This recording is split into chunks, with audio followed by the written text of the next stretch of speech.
বিসমিল্লাহির রহমানির রহিম। স্বদেশে এবং বিদেশে থাকা সকল ভাইদের প্রতি শুভেচ্ছা জানিয়ে ভিডিওটি শুরু করছি। আশা করি বন্ধুরা সবাই ভালো আছেন। তা আগামীকাল 12ই ফেব্রুয়ারি বাংলাদেশের ইতিহাসে এক ঐতিহাসিক ঘটনা ঘটতে যাচ্ছে, যে নির্বাচনের প্রতি সারা বিশ্ব নজর রাখছে। বাংলাদেশের গণতান্ত্রিক আন্দোলনের মধ্য দিয়ে এক স্বৈরাচারের পতনের পর যে নির্বাচন হচ্ছে, এই নির্বাচন খুবই গুরুত্বপূর্ণ। তো বন্ধুরা, আপনারা যারা প্রবাসে থাকেন এবং বাংলাদেশে আছেন, সবার প্রতি অনুরোধ থাকবে, আপনারা এই মর্যাদার লড়াইয়ে আপনারা আমাদের সব কিছু চিন্তা করে, যেহেতু আমরা সারা বিশ্বব্যাপী আমাদের বাংলাদেশের মানুষের বিচরণ, তাই আমাদের ভাবমূর্তিকে অক্ষুণ্ণ রাখার জন্য এবং যাতে পৃথিবীতে বাংলাদেশের পরিচয় একটা রক্ষণশীল সুন্দর গণতান্ত্রিক দেশ হয়, কোনো রকম মৌলবাদী রাষ্ট্র হিসাবে বাংলাদেশের পরিচিতি না পায়, সেই জন্য আপনারা সকলেই বাংলাদেশ জাতীয়তাবাদী দল বিএনপিকে সমর্থন দিবেন এবং ধানের শীষে ভোট দিবেন। এর অনেকগুলো কারণ আছে।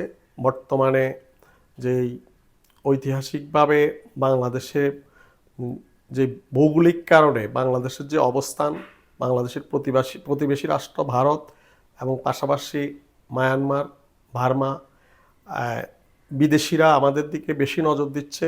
এই দেশে যাতে একটা দুর্বল সরকার হয় এবং মৌলবাদী হয়, একটা বিশৃঙ্খলা অবস্থা থাকলে বাংলাদেশের প্রতি তারা তাদের খবরদারি নজরদারি ভালোভাবে করতে পারবে। এজন্য তারা চাচ্ছে বাংলাদেশ জামাত ইসলামী মৌলবাদীকে সমর্থন দিচ্ছে বিভিন্নভাবে, যাতে আমরা আমাদের পরিচিতি সারা বিশ্বব্যাপী খারাপ হয়। এই জন্য এই মুহূর্তে বাংলাদেশের নির্বাচনে বিএনপির বিকল্প নেই। বিএনপি একমাত্র দল, যেই দলকে আপনি সমর্থন দিলে আমরা সারা বিশ্বব্যাপী আমাদের যে পরিচিতি, আমরা অসাম্প্রদায়িক এবং গণতান্ত্রিক মূল্যবোধে বিশ্বাসী, এই পরিচিতিটা বেশি পাবে। কারণ যদি আপনারা জামাত ইসলামকে ভোট দেন এবং জামাত ইসলাম কোনো কারণে ক্ষমতায় আসে, তাহলে বাংলাদেশের পরিচিতি হবে মৌলবাদী জঙ্গিবাদী রাষ্ট্র। তাহলে প্রবাসে যারা আছেন তারা বিভিন্ন রকম সমস্যায় পড়তে পারেন। পাশাপাশি আমাদের যেই উদীয়মান তরুণরা আছে, ছাত্রছাত্রীরা আছে, যারা আগামীতে ইউরোপ আমেরিকাতে লেখাপড়া করতে যাবে ভাবছে, আবার ইউরোপ আমেরিকা বাংলাদেশের ভিসা বন্ধ করে দিবে, কারণ তখন পরিচিতি পাবে বাংলাদেশ একটি আফগানিস্তানের মতো মৌলবাদী রাষ্ট্র। এই জন্য এই নির্বাচন খুবই গুরুত্বপূর্ণ। আমরা আশা করি আপনারা এই কারণগুলো নিশ্চয়ই বুঝতে পারবেন।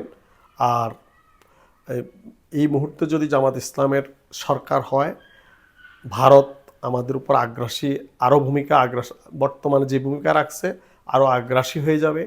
তাই সব কিছু মিলিয়ে আপনারা বিবেচনা করতে পারেন যে এই মুহূর্তে বিএনপির কোনো বিকল্প নেই।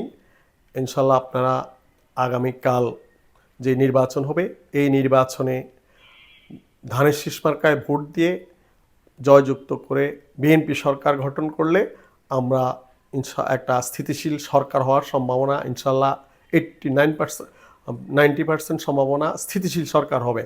আমরা চাই না আমাদের দেশে একটা দুর্বল সরকার হোক বা কোনো রকম জঙ্গিবাদী তকমা আসুক বিশ্ব থেকে আমাদের উপরে।